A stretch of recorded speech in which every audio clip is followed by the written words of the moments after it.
We've tuned in. The call is clear. God is speaking. Can you hear? The question remains bold and true. Are you ready for change, or are you still waiting? Samuel was chosen, set apart. He obeyed God's voice with all his heart. You are also called to speak, to stand. Romans 12 verse 2. Be transformed by the renewing of your mind so that you may discern what is the will of God. You can't stay the same. You must decide.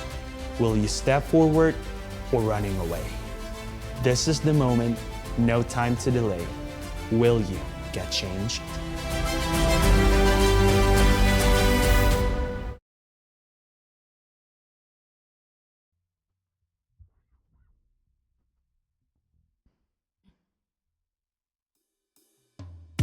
Shalom, selamat pagi umat Tuhan. Kita mau sama-sama bangkit berdiri pagi hari ini. Luar biasa, ada sukacita. Ada sukacita. Amin. Amin. Terima kasih Tuhan buat segala anugerah kebaikan yang boleh Kau curahkan atas setiap hidup kami. Sampai pagi hari ini Tuhan, kami percaya Kau ada bersama-sama dengan kami. Dari hari-hari yang lalu sampai detik hari ini dan sampai selamanya. Bapa, kami mau mulai ibadah ini, kiranya Kau sendiri yang memberkati ibadah ini dari awal sampai akhirnya. Kau yang bertahta atas setiap pujian, pengagungan, hormat, syukur umat-Mu pagi hari ini. Terima kasih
Silakan duduk kembali jemaat Tuhan.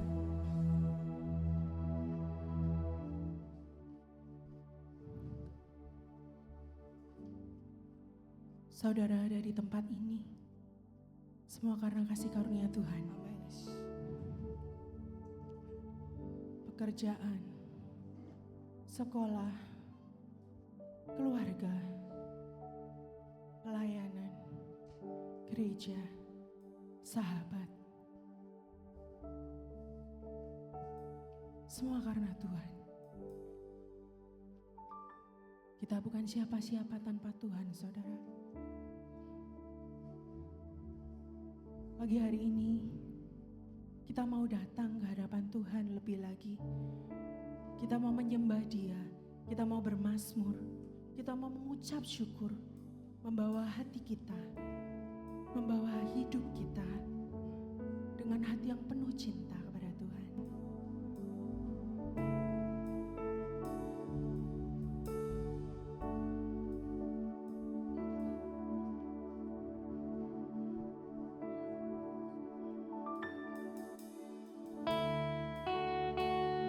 Kami datang Tuhan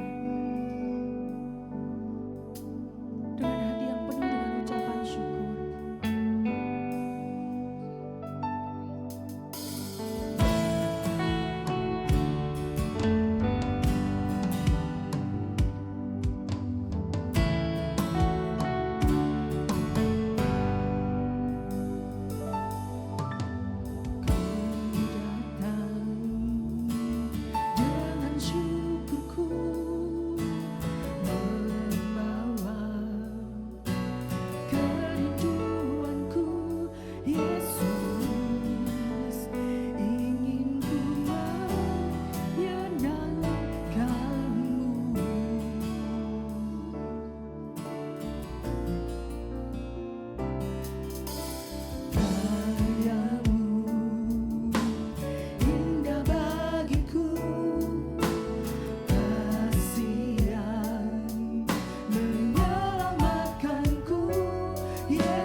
Ku terhubung denganmu, selalu melekat di hatimu. Firman-Mu itulah dasar hidupku, yang berdaulat atas. Ku terhubung denganmu, selalu melekat di hatimu. Firman-Mu itulah dasar hidupku, yang berdaulat atas. Ku terhubung denganmu. Kami mau terhubung selalu denganmu Tuhan, selalu lekat dalam hatimu, dekat dalam pelukmu Yesus.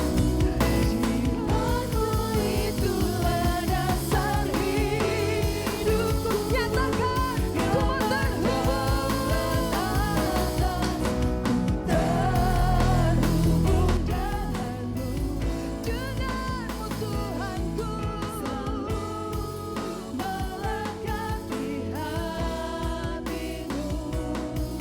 Firman-Mu itulah dasar hidupku, yang berdaulat atas. Ku terhubung denganmu, selalu melekat di hatimu. Firman-Mu itulah dasar hidupku, yang berdaulat. Ku terhubung denganmu, selalu melekat di hatimu. Firman-Mu itulah dasar hidupku, yang berdaulat atasku. Terhubung ya Tuhan, kami selalu ingin terhubung dengan Engkau ya Bapa. Kami selalu ingin koneksi dengan Engkau Tuhan. Karena hanya Engkaulah yang memimpin kami ya Tuhan Yesus. Terima kasih Bapa. Terima kasih atas segala penyertaan dan kasih-Mu dalam kehidupan kami Tuhan. Pagi ini Tuhan, kami datang ingin menyembah dan memuji. Kami ingin mendengarkan firman-Mu ya Bapa. Karena firman-Mu penuntun jalan hidup kami. Firman-Mu terang bagi kami Tuhan. Biarlah Tuhan, Engkau sendiri yang akan menyampaikan kebenaran isi hati-Mu melalui hamba-Mu ini Tuhan. Biarkan apa yang keluar dari pikiran-pikiran hamba-Mu ini semuanya berasal daripada-Mu Tuhan Yesus. Terima kasih Bapa. Kami siap untuk mendengarkan firman-Mu. Di dalam nama Tuhan Yesus, kami mengucap syukur, haleluya, amin. Silakan duduk kembali Bapak Ibu. Salam Bapak Ibu. Jangan lupa kita selalu mengucap syukur atas segala kebaikan Tuhan di dalam kehidupan kita. Hingga sampai detik ini kita masih bisa bernafas. Hingga sampai detik ini kita masih bisa melihat dunia ini, melihat saudara-saudara di sekeliling kita. Itu semua karena kemurahan Tuhan dalam kehidupan kita. Nah, pada minggu ini kita akan ambil tema yang berjudul bangkitnya orang-orang benar. Nah, kita akan belajar di kisah Samuel, di 1 Samuel 3 ayat yang ke-19 sampai ke-21. 1 Samuel 3 ayat yang ke-19. Dan Samuel makin besar dan Tuhan menyertai dia. Dan tidak ada satupun dari firman-Nya itu yang dibiarkannya gugur. Kemudian ayat yang ke-20.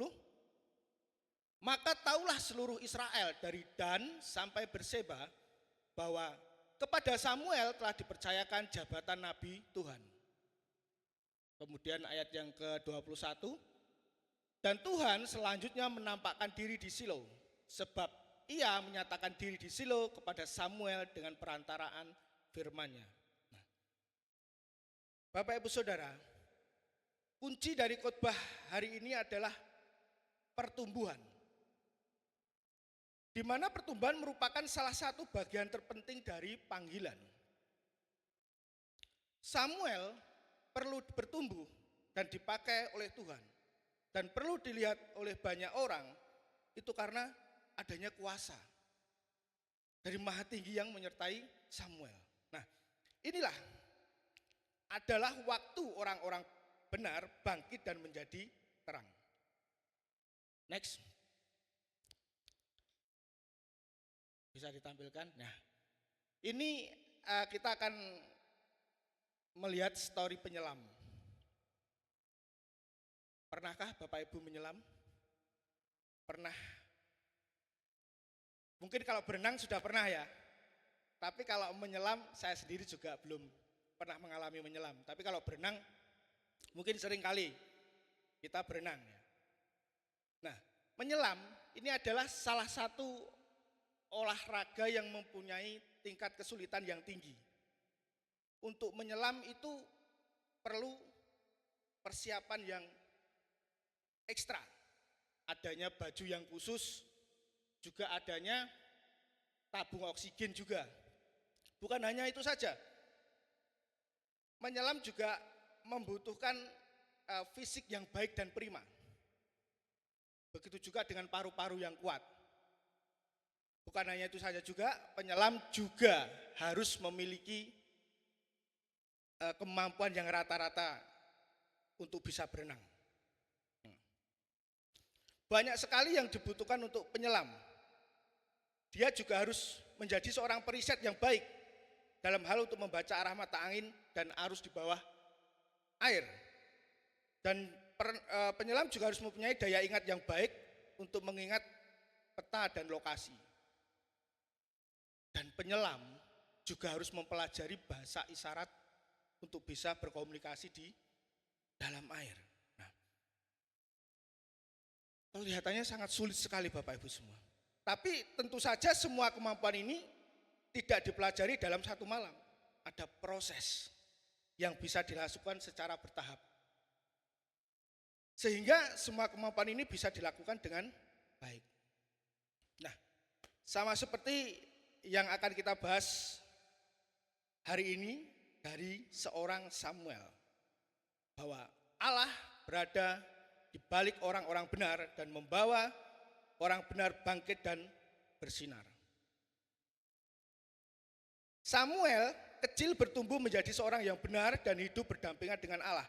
Inilah yang membuat Samuel menjadi seorang yang luar biasa dan peka terhadap suara Tuhan. Dari kehidupan Samuel kita bisa melihat bahwa semuanya itu datang dari Tuhan, bukan dari usaha manusia sendiri. Nah, Bapak Ibu Saudara, Tuhan yang mengatur segala sesuatunya dan Dia yang membentuk kita melalui setiap proses kehidupan. Nah, ketika kita berbicara tentang mengalami perubahan, kita sedang berbicara tentang bagaimana Tuhan membentuk kita dari keadaan kita yang sekarang menjadi pribadi yang lebih dewasa, lebih kuat, dan lebih siap untuk menjalankan panggilannya. Kita tidak bisa tetap dalam kondisi yang sama dan berharap mengalami kemajuan. Tuhan menghendaki kita untuk terus bertumbuh dan berubah agar kita bisa dipakai lebih tinggi, lebih lagi dalam rencananya. Nah, kisah Samuel 1 Samuel 3 ayat 19 sampai ke 21 ini ada 3 prinsip yang bisa kita pelajari di sini.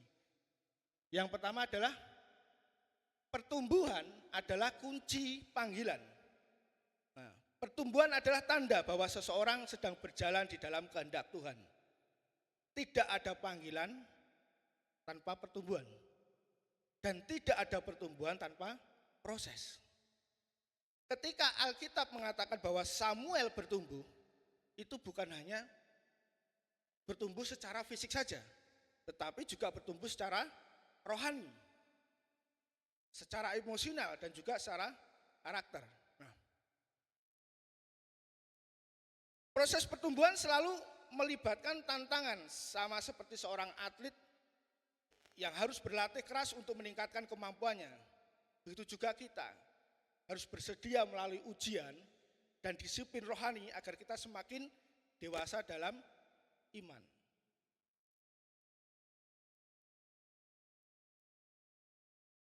Proses ini tidak selalu nyaman. Ada saat-saat di mana kita harus meninggalkan kebiasaan lama, melepaskan hal-hal yang menghambat, bahkan mengalami koreksi dan pembentukan dari Tuhan. Nah, meninggalkan kebiasaan lama. Jadi ketika kita mengalami proses untuk perubahan, kita harus meninggalkan kebiasaan lama. Terkadang ada yang saat ini masih suka minum minuman keras, masih suka mabuk. Harus kita tinggalkan. Karena apa? Karena kita mulai bertumbuh di proses dalam Tuhan. Mungkin ada juga yang saat ini sedang sering atau main judi online ya, yang sering marah itu judi online. Itu adalah hal-hal kebiasaan yang kita harus tinggalkan. Karena apa? Karena perubahan itu adalah bentuk sebuah proses. Dan proses itu pasti tidak menyenangkan. Ada juga yang terkadang kita suka menggunjing atau memfitnah orang, itu adalah hal-hal kebiasaan juga yang harus kita tinggalkan, Bapak Ibu Saudara. Jadi perubahan itu tidak dapat terjadi dengan pola pikir dan kebiasaan yang lama. Kita lihat di Roma 12 ayat 2, di sini tidak saya tampilkan ya. Janganlah kamu menjadi serupa dengan dunia ini, tetapi berubahlah oleh pembaruan budimu, sehingga kamu dapat membedakan manakah kehendak Allah, apa yang baik, yang berkenan kepada Allah, dan yang sempurna. Nah, Bapak-Ibu Saudara, terkadang pertumbuhan itu menyakitkan. Kita mungkin harus meninggalkan zona nyaman kita, menghadapi kegagalan, menghadapi kekecewaan, dan terkadang kita merasa sendiri dalam perjalanan ini. Tapi ingatlah Bapak-Ibu Saudara bahwa pertumbuhan yang sejati akan membawa kita lebih dekat kepada Tuhan. Pertumbuhan yang sejati, pertumbuhan yang sebenarnya akan membawa kita lebih dekat kepada Tuhan. Nah, lalu bagaimana cara kita supaya kita bisa bertumbuh? Bisa ditampilkan? Ini agak ini ya, agak ada gangguan ya. Baik, lalu bagaimana cara kita supaya kita bisa bertumbuh? Yang pertama adalah bertumbuh dalam hubungan dengan Tuhan melalui doa dan firman-Nya. Bapak Ibu Saudara tahu bahwa doa adalah salah satu bentuk kita untuk konfirmasi kepada Tuhan. Doa adalah salah satu cara kita untuk berkomunikasi dengan Tuhan. Doa itu adalah menunjukkan kelemahan kita, menunjukkan ketidakberdayaan kita. Yang terutama doa itu adalah menunjukkan kejujuran kita kepada Tuhan. Terkadang ketika kita menghadapi suatu pergumulan hidup, menghadapi suatu masalah, belum tentu kita akan berterus terang kepada keluarga, belum tentu kita akan curhat kepada teman. Tetapi kalau sama Tuhan, kita pasti akan berani bicara. Itulah bahwa doa merupakan kejujuran hati kita kepada Tuhan. Jadi doa itu sangat penting Bapak-Ibu Saudara. Kemudian firman-Nya, ini nggak bisa ditampilkan ya, firman-Nya. Nah, firman itu adalah pelita terang. Firman itu adalah jalan bagi kehidupan kita. Ketika kita ingin diproses bertumbuh, berarti kita juga harus sering baca firman. Pertumbuhan itu tidak bisa dilihat dari usia. Semua itu kita harus mengalami namanya pertumbuhan di dalam Tuhan. Nah, firman Tuhan itulah yang akan bisa mengerti kita tentang bagaimana kita menjalani kehidupan atas kehendak Tuhan. Nah, Kemudian yang kedua, bertumbuh dalam karakter dengan membiarkan Roh Kudus mengubah kita. Yang kedua adalah bertumbuh dalam karakter dengan membiarkan Roh Kudus mengubah kita. Bapak Ibu Saudara, ketika kita menerima keselamatan dengan iman kita percaya kepada Yesus, itu Roh Kudus sudah ada di dalam diri kita. Roh Kudus diam di dalam diri kita. Nah, tetapi seringkali kita yang selalu menjauh dari Roh Kudus. Karena apa? Di dalam setiap melakukan kehidupan, kita sering mengandalkan pikiran-pikiran kita sendiri. Di dalam mengerjakan sesuatu, kita sering mengandalkan kekuatan kita sendiri. Padahal kita harus sadar bahwa ketika keselamatan itu kita terima, Roh Kudus ada dalam diri kita, berarti kita harus berserah kepada Roh Kudus. Supaya apa? Supaya kehidupan kita bisa dipimpin oleh Roh Kudus. Jangan pernah mengandalkan kekuatan kita sendiri. Karena kalau kita mengandalkan kekuatan sendiri, tanpa komunikasi kita bersama Roh Kudus, kalaupun hasilnya kecewa, pasti kita akan merasa sakit hati. Nah, kemudian yang ketiga, bertumbuh dalam hikmat dengan belajar dari pengalaman dan pemimpin rohani. Jadi kita sering mendengarkan rohani-rohani bisa melalui YouTube atau mungkin kita bisa membaca melalui renungan. Nah, itu yang akan bisa membuat kita bisa berubah di dalam kehidupan yang Tuhan kehendaki. Nah, jika kita ingin mengalami perubahan dalam hidup kita, kita harus bersedia bertumbuh dan menjalani proses pembentukan dari Tuhan. Bapak Ibu Saudara, saya mau katakan bahwa apakah proses itu selalu mulus? Tidak, Bapak Ibu Saudara. Bahkan proses itu kadang menyakitkan. Proses itu kadang mengecewakan. Proses itu kadang membuat kita lemah, tidak berdaya. Nah, saya akan mengilustrasikan bagaimana padi menjadi beras, kemudian menjadi nasi dan disukai banyak orang. Nah, padi untuk menjadi beras, dia harus ditanam dulu. Setelah ditanam kemudian dia harus bertumbuh. Nah, ketika bertumbuh, padi itu juga sering diterpa oleh angin. Terkadang juga waktu dia bertumbuh, banyak burung yang datang nyucui padi itu. Nah, bukan hanya itu saja. Padi untuk menjadi beras dia juga harus ditumbuk, harus lepas dari batangnya. Nah, itu sama seperti kita, harus lepas dari zona nyaman kita. Setelah ditumbuk, kemudian juga untuk menjadi beras, dia harus melalui proses penggilingan. Nah, itu bukan suatu hal yang mudah. Dan kemudian setelah untuk proses penggilingan, untuk menjadi nasi yang kita nikmati ini, perlu beras itu dimasak. Untuk menjadi sebuah nasi yang enak, yang disuguhkan ke kita semua. Kita perlu nasi. Nah, jadi proses itu tidak mudah. Proses itu juga terkadang menyakitkan. Lalu kenapa kok saya bisa mengilustrasikan padi? Ya karena saya jualan beras, Bapak Ibu Saudara. Jadi saya mengilustrasikan padi. Nah, enggak ya Bapak Ibu Saudara ya. Kalau kita tegang nanti kita akan.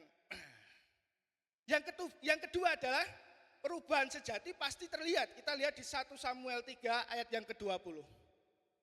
Next. Tidak bisa ditampilkan. Oh, bisa. Kemudian 1 Samuel 3 ayat yang kedua, ayat yang 1 Samuel 3 ayat yang ke-20. Nah, maka taulah seluruh Israel dari Dan sampai Berseba bahwa kepada Samuel telah dipercayakan jabatan Nabi Tuhan. Nah, maka taulah seluruh Israel dari Dan. Dan itu Israel yang bagian utara, sedangkan Berseba itu Israel bagian selatan. Jadi dari utara sampai dengan selatan itu tahu bahwa Samuel diberi jabatan Nabi oleh Tuhan. Nah, ini adalah salah satu tanda bahwa perubahan itu nyata. Salah satu tanda bahwa perubahan itu dampaknya terlihat oleh orang lain. Ketika Samuel dipilih dan dipakai Tuhan, seluruh bangsa Israel menyadarinya. Mereka melihat bagaimana kehidupannya berubah. Bagaimana ia dipakai Tuhan dan bagaimana perkataannya memiliki otoritas. Dalam kehidupan kita seringkali takut bahwa usaha dan perubahan kita itu tidak dihargai atau diperhatikan orang lain. Kita merasa bahwa apa yang kita lakukan sia-sia dan tidak membuahkan hasil. Tapi Bapak Ibu Saudara, kebenarannya adalah perubahan sejati akan selalu terlihat pada waktunya. Jadi jangan pernah kita meremehkan hal-hal kecil dalam perjalanan perubahan hidup kita. Seperti yang saya katakan tadi bahwa seperti seorang petani yang menanam benih, kita mungkin tidak langsung melihat hasilnya, tapi dengan kesetiaan dan waktu, perubahan itu akan terlihat atau akan tampak. Nah, jadi Bapak Ibu Saudara, di sini yang terpenting bukanlah apa perubahan kita langsung terlihat oleh orang lain, tetapi apakah kita setia dalam menjalani prosesnya. Karena perubahan dalam hidup kita pasti melalui sebuah proses. Dan proses tidak semulus yang kita bayangkan. Tetapi dengan proses itulah kita akan bisa bertumbuh dan kita akan bisa hidup di dalam yang Tuhan kehendaki dalam kehidupan kita. Lalu bagaimana kita tahu bahwa itu adalah perubahan sejati? Bisa ditampilkan? Nah. Lalu bagaimana kita tahu bahwa itu adalah perubahan sejati? Yang pertama adalah ketika karakter kita semakin mencerminkan Kristus. Jadi perubahan sejati itu bisa terlihat ketika karakter kita mencerminkan Kristus. Orang lain akan melihat kesabaran kita, orang lain akan melihat kasih kita dan hikmat di dalam kehidupan kita. Kemudian yang kedua, ketika kita semakin berdampak bagi orang lain. Perubahan sejati tidak hanya untuk diri kita sendiri, tetapi juga untuk memberikan dan memberkati orang di sekitar kita. Yang ketiga adalah bagaimana perubahan sejati itu bisa terlihat ketika kita semakin berjalan dalam kehendak Tuhan. Hidup kita tidak lagi berpusat pada keinginan pribadi, tetapi pada rencana Tuhan. Nah, kemudian yang ketiga Bapak Ibu Saudara. Yang ketiga adalah Tuhan berbicara kepada mereka yang siap. Kita lihat di 1 Samuel 3 ayat yang ke-21. Dan Tuhan selanjutnya menampakkan diri di Silo, sebab ia menyatakan diri di Silo kepada Samuel dengan perantaran firman-Nya. Nah, Bapak Ibu Saudara, Silo itu adalah tempat berdirinya tabernakel atau kemah suci. Nah, Silo itu sebagai pusat keagamaan pada waktu itu. Imam Eli dan keluarganya melayani di sana. Dan Samuel juga dibesarkan di Silo. Nah, ini adalah salah satu hal yang membedakan Samuel dari orang lain. Adalah kesiapannya untuk bisa mendengarkan suara Tuhan.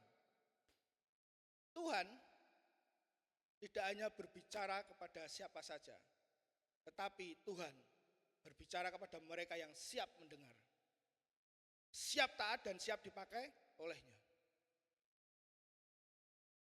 Bapak Ibu Saudara, banyak orang yang ingin mendengar suara Tuhan, tetapi mereka tidak benar-benar siap. Banyak sekali dari kita yang ingin mendengarkan suara Tuhan.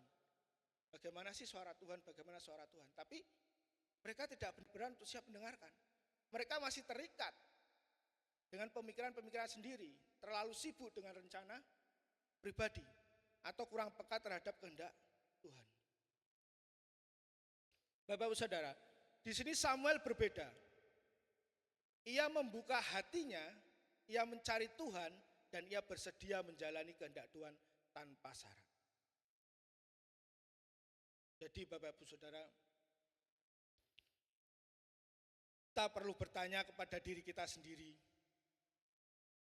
apakah kita benar-benar siap untuk mendengar suara Tuhan?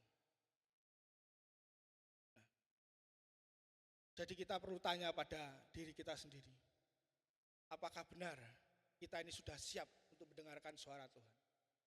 Apakah kita sudah siap untuk menjalani setiap proses dalam perubahan hidup kita? Apakah kita mau mengutamakan kehendaknya di atas pemikiran kita sendiri? Apakah kita juga bersedia taat, bahkan jika Tuhan meminta kita melakukan sesuatu yang sulit atau tidak sesuai dengan rencana kita? Bapak Ibu Saudara, kisah Samuel ini mengajarkan kita bahwa perubahan sejati membutuhkan pertumbuhan dan setia menjalani proses dan kesiapan untuk mendengarkan suara Tuhan. Nah, jadi Bapak Ibu Saudara, perubahan sejati dalam hidup kita, pertumbuhan sejati dalam hidup kita ada 3 prinsip. Yang pertama adalah pertumbuhan adalah kunci panggilan. Yang pertama, pertumbuhan adalah kunci panggilan. Bertumbuhlah dalam iman, karakter, dan hikmat. Karena pertumbuhan adalah tanda bahwa kita berjalan dalam panggilan Tuhan. Kemudian yang kedua, Bapak Ibu Saudara, perubahan sejati pasti terlihat. Jangan khawatir jika perubahan kita belum terlihat. Perubahan sejati akan menghasilkan dampak yang nyata pada waktunya. Kemudian yang 3, Tuhan berbicara kepada mereka yang siap. Jadilah kita adalah orang-orang yang siap mendengar suara Tuhan. Ketika kita bersedia membuka hati dan taat, Tuhan akan membimbing kita ke dalam rencananya yang luar biasa. Perubahan bukan sekedar keinginan, tetapi sebuah keputusan dan proses yang harus kita jalani. Kita perlu ingat bahwa sebuah proses itu tidaklah mudah. Tetapi perubahan dalam diri kita itu perlu kita adakan. Bahwa supaya hidup kita bertumbuh di dalam kehendak Tuhan. Mari Bapak Ibu Saudara, mulai hari ini, apa sih yang kita cari di dalam gereja? Apa sih yang kita cari untuk datang ke gereja? Yang kita cari untuk datang ke gereja adalah firman Tuhan. Bahwa kita mengerti bahwa ketika kita menerima keselamatan, itu Tuhan selalu ada bersama kita. Lalu, apa yang harus kita lakukan? Kita perlu sadar Bapak Ibu Saudara bahwa perbuatan baik tidak bisa menyelamatkan kita kalau kita tidak percaya kepada Yesus sebagai juru selamat. Lantas apa yang harus kita lakukan? Kita mengerjakan keselamatan yang Tuhan beri dalam kehidupan kita. Supaya apa? Supaya hidup kita berbuah yang manis di hadapan Tuhan. Ketika kita melalui prosesnya, janganlah kita mengalami hal itu adalah sebuah kesulitan dalam hidup kita. Ketika kita menjalani proses kehidupan bersama Tuhan, kita harus menerima damai sukacita. Itu apapun yang terjadi dalam kehidupan kita. Entah itu bahagia, entah itu suka, entah itu duka, kita harus menerima yang namanya sukacita. Karena kita harus percaya dan yakin bahwa Roh Kudus selalu bersama kita. Amin, Bapak Ibu Saudara. Mungkin khotbahnya terlalu singkat, tapi kita harus mempunyai atau menanamkan diri kita bahwa setiap proses kehidupan kita harus bersama Tuhan. Mari Bapak Ibu kita bangkit berdiri, kita akan nyanyikan lagu pujian yang berjudul Ku Tetap Setia. Mari kita bangkit berdiri, kita nyanyikan pujian yang berjudul Ku Tetap Setia. Setia menjalani proses, setia menjalani perubahan, setia bersama Tuhan Yesus untuk selama-lamanya.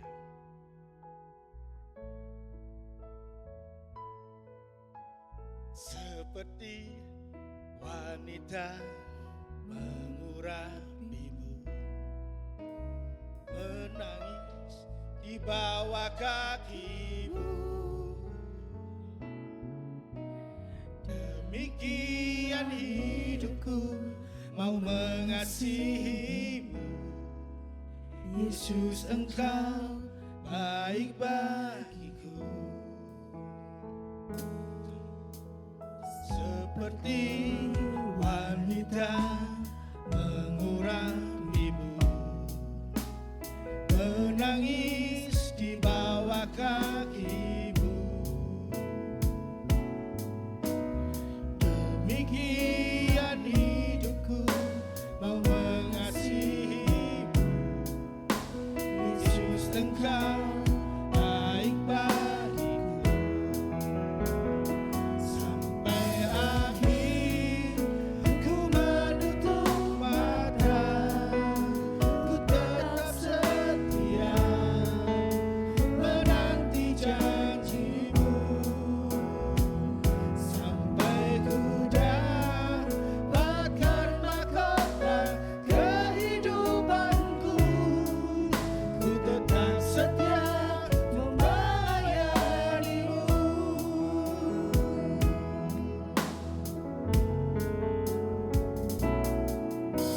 Seperti wanita mengurapimu, menangis di bawah kakimu. Demikian hidupku mau mengasihimu, Yesus, Engkau baik bagiku. Sampai akhir ku menutup mata, ku tetap setia menanti janjimu. Sampai ku dapatkan mahkota kehidupanku, ku tetap setia melayanimu. Sampai akhir ku menutup mata, ku tetap setia menanti janjimu. Sampai ku dapatkan mahkota kehidupanku, ku tetap setia melayanimu. Sampai akhir ku menutup mata, ku tetap setia menanti janjimu. Sampai ku dapatkan mahkota kehidupanmu, ku tetap setia melayani, tetap setia melayanimu. Ku tetap setia melayanimu. Mari sembah Dia, mari sembah Dia, Bapak Ibu Saudara. Haleluya. Terima kasih Tuhan. Terima kasih Yesus. Terima kasih Tuhan. Haleluya. Terima kasih Tuhan. Haleluya. Terima kasih Tuhan. Ku tetap setia melayanimu ya Bapa, sampai akhir hidupku Tuhan. Engkau yang mengetahui kelemahan-kelemahan isi hati kami Tuhan. Terima kasih Yesus.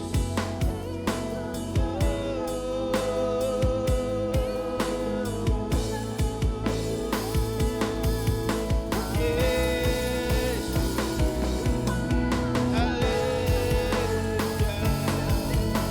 Syukur, syukur, syukur bagimu Tuhan.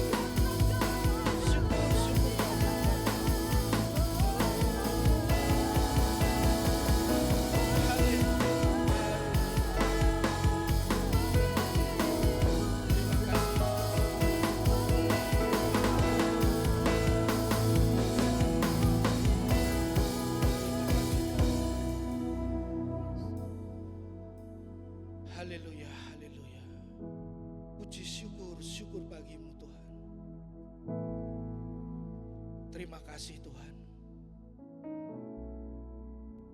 Terima kasih untuk setiap firman yang kami dengar pada hari ini Tuhan. Biarkanlah pertumbuhan itu ada di setiap kami Bapa. Ketika kami mengalami proses, kami percaya Engkau selalu bersama kami. Ketika kami mengalami suatu kesulitan di dalam kami bertumbuh, kami percaya Tuhan, Engkau selalu bersama kami Tuhan. Terima kasih Bapa, terima kasih. Terima kasih untuk pengorbanan-Mu di kayu salib itu, sehingga membawa kami untuk mendapat suatu kemenangan. Yang kadang kami manusia yang tidak layak Tuhan, dengan pengorbanan-Mu Engkau menjadikan kami layak. Terima kasih Bapa, terima kasih. Bapa, sebentar lagi kami juga akan mengucapkan syukur dalam bentuk persembahan. Bapa, sucikan, kuduskan supaya bisa dipakai di dalam pelayanan gereja-Mu. Terima kasih Tuhan Yesus, di dalam nama Tuhan Yesus.